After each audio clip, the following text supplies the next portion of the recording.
As an artist, some things that come to my mind as I'm sculpting or painting or carving is how God creates each and every one of us uniquely. Just if I were to carve the same image a million times, I would never do it the same way. Each one of them would be different. And so are we different and unique in God's work of art.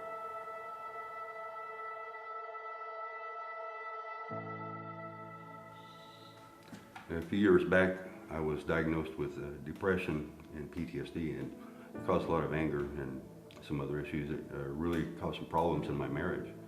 And got to the point we were fighting all the time, and I came to the point where I felt like the best thing for me to do would be to leave.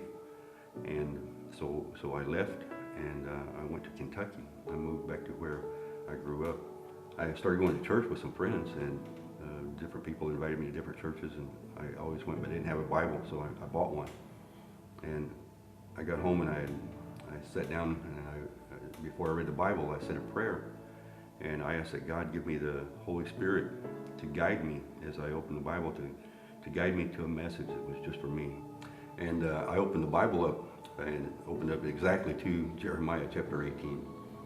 And God told Jeremiah, just as the potter reformed that piece of clay to a vessel that he liked, I have the power to reform Israel. So that kind of made me think, yeah, even though I've been through some tough times and been labeled as being depression or PTSD or whatever, I knew that didn't define me, and I knew that God had the power to change me. And it was just like all of a sudden things just started happening. My wife started taking my calls, and we started talking. And the next thing you know, I'm on my way back to Texas. And I remember back to the first time I was ever invited to the Antioch Church by one of the members. My wife and I and my cousin went to the anniversary celebration that they held out in the parking lot. I remember it was a hot day, and they were spraying hoses to cool people off and everything. There were some people that were baptized. But the thing that impressed me the most about that day was, and I kept looking around, seeing it everywhere, was how the youth was involved in the church there. They were, everywhere you looked, they were praising and just full of joy for the Lord. And that was a huge testimony for any church. And I'll never forget that. We began to meet other people from the church that just started working wonders in our lives. Someone referred us to the Love and Respect class, which we went to, and it helped both of us immensely in our marriage.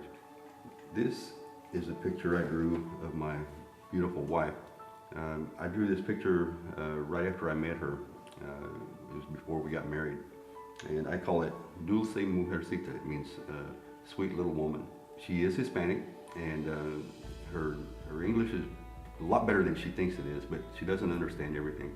So we started going to the Hispanic sermons, and the very first time we went, I remember the sermon really touched her, and I saw tears in her eyes, and it was just beautiful.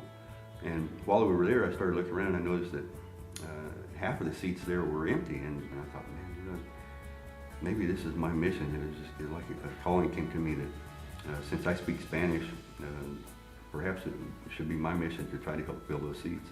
2 blocks from the Antioch Church, I was painting a house of another Antioch member, and Pastor Jimmy walked by with a young man named Clint, and I came down and spoke with him, and I told him how his ministry had really blessed me.